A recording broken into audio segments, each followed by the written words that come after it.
Hi again. Okay, so in the future, uh, I will be doing, as you can see in my collection video. Now I have these guys that I need to check how they do. This is the bioluminescent orb with the dinoflagellates that now have cross-growing of algae. Uh, I already got all the information. Now I just need to wait how this goes on what I will do for the next step. I will do a video on what I would be doing if I need to take steps of uh, rebooting this B-orb. As you can see, this was my old Gunk Receptacle. As you will see in the videos that I have put on the video log in YouTube,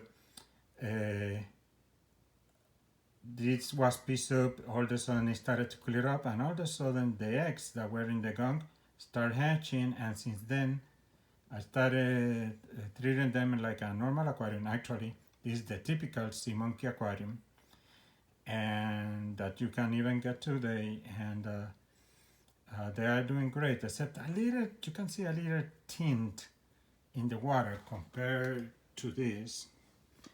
So instead of 2 of yellow sea monkeys food, I only giving them 1.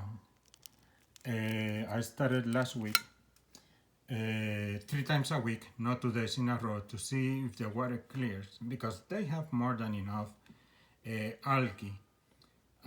So hopefully they will do fine.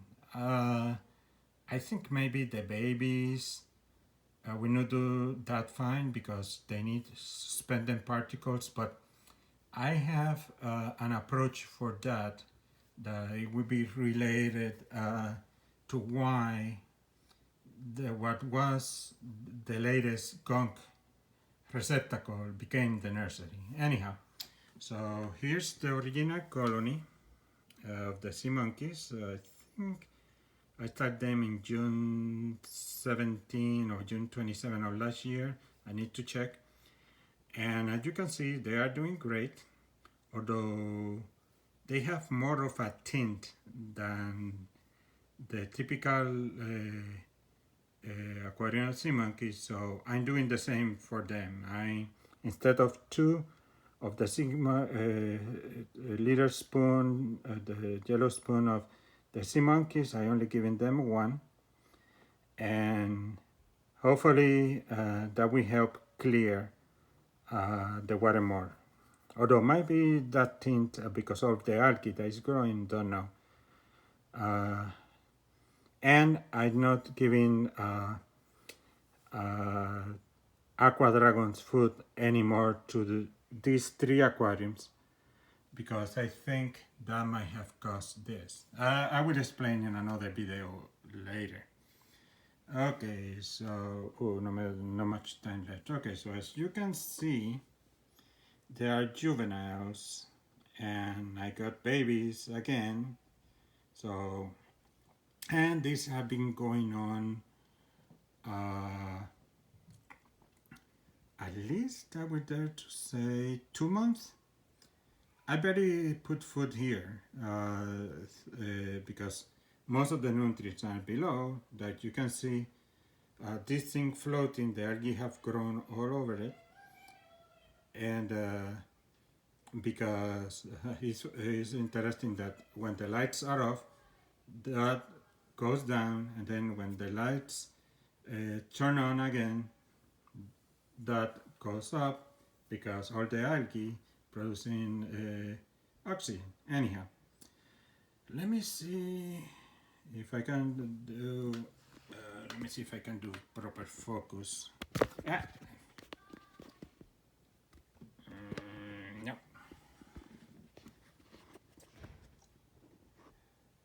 The thing is that I need light.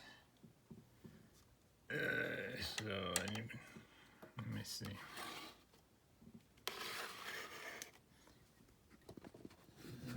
So you will not see when I move it to the other aquarium, but you will see when I capture them to move them.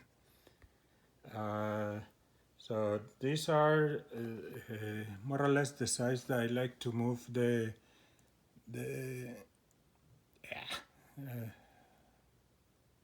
okay, and essentially I took it up and move it to the other side.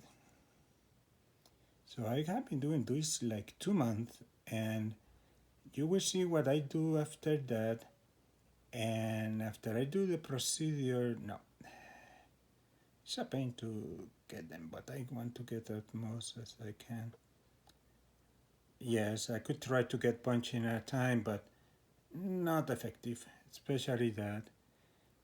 Depending how I move the thingy, they escape easily. Come on, get it.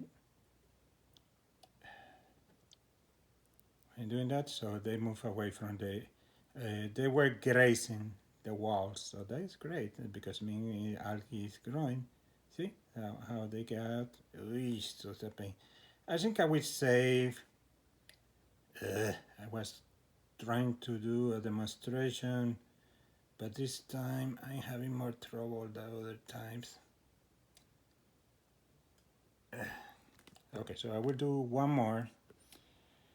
So normally I would take all juvenile like this that I can see the legs waving as they swim, but my time is going to run out if I try to move all of this. So I only wanted to demonstrate how this became.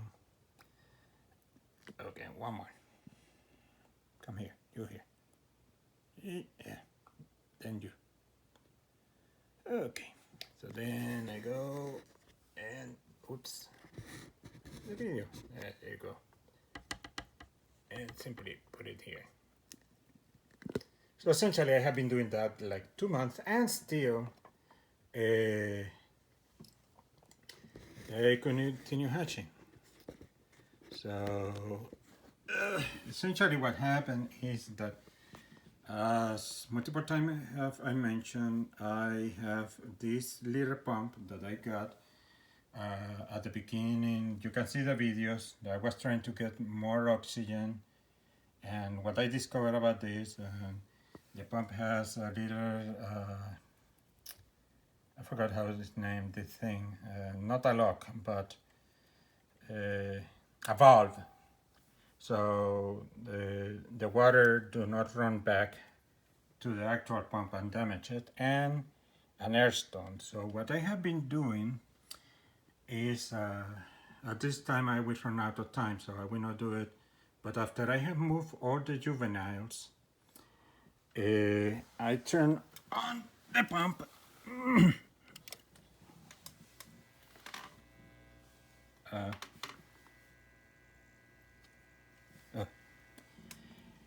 And then what I do between 5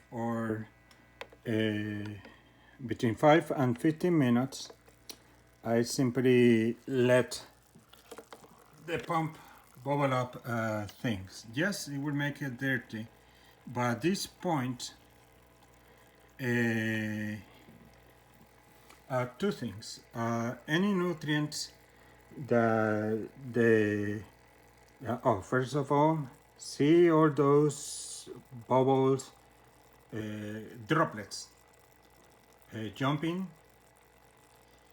Mental note, remember, those are brine water, I mean salt water.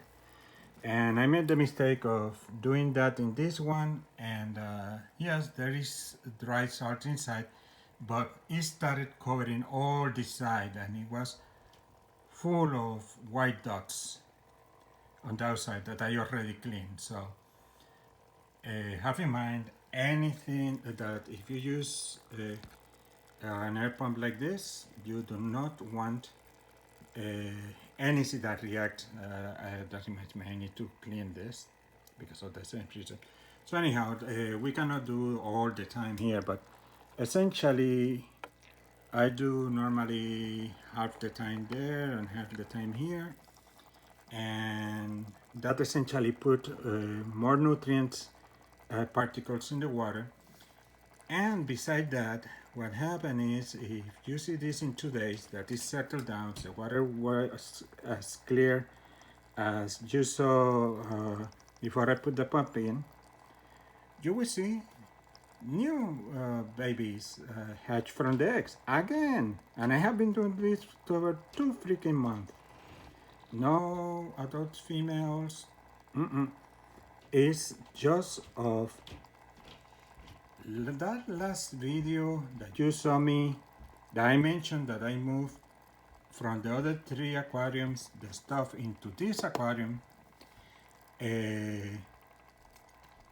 Still have eggs hatching after 2 months each time that I do the movement of water with the air pump and air stone, and putting more nutrients, and whichever mechanism, if the bubbles themselves dilute more oxygen or improve the interchange of oxygen of the water, or whichever the reason, I get a bunch of new eggs hatching.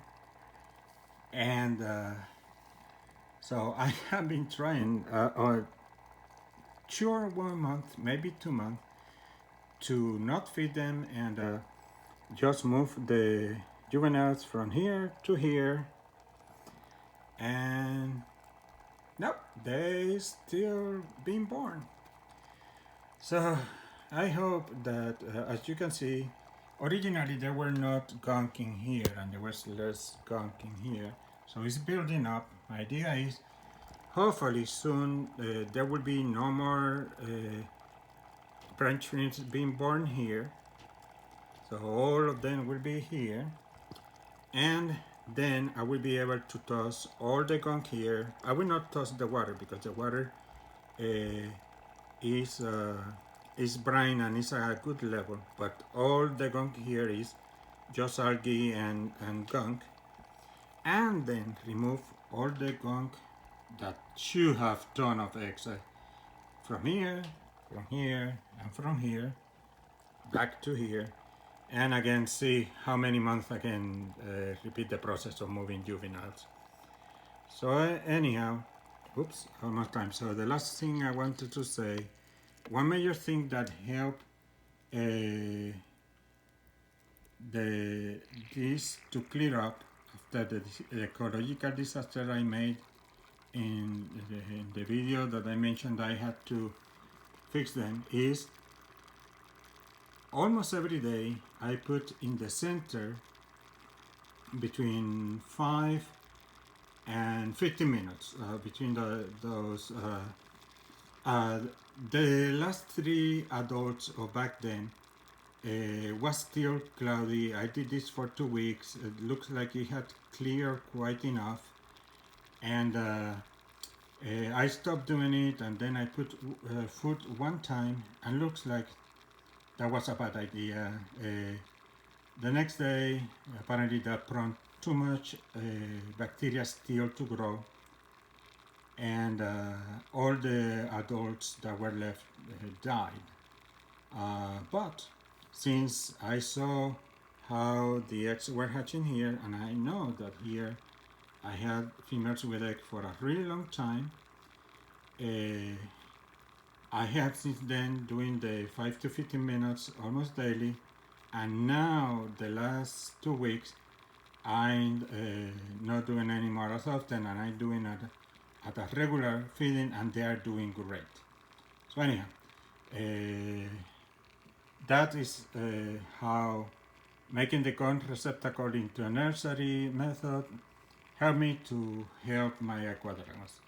And also this means I don't need to let this evaporate. I simply need to use the pump until no more